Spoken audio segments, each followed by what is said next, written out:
Hi, I'm Nate Martin from 99bitcoins.com, and here's what's happened this week in Bitcoin in 99 seconds. Major exchange and tether operator Bitfinex has imposed a temporary ban on all fiat deposits.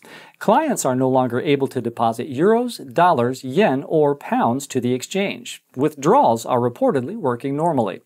Bitfinex has said that they expect the issue to be resolved in the coming week. Venezuelans will have to use the country's new petro cryptocurrency in order to purchase new passports.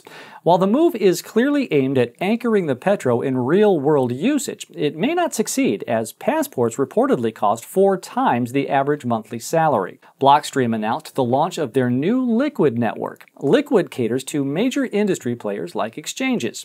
BitMEX, Bitfinex, and Zappo are some of the 23 participants in the network, which enables faster and more private Bitcoin transactions as well as other custom features. Cybersecurity firm CipherTrace published a report indicating that hackers stole almost $1 billion worth of crypto during 2018. They further report that 97% of these funds were channeled to unregulated exchanges in countries with light anti-money laundering rules. And finally, MasterCard will ban payments to ICOs and crypto brokers starting this week.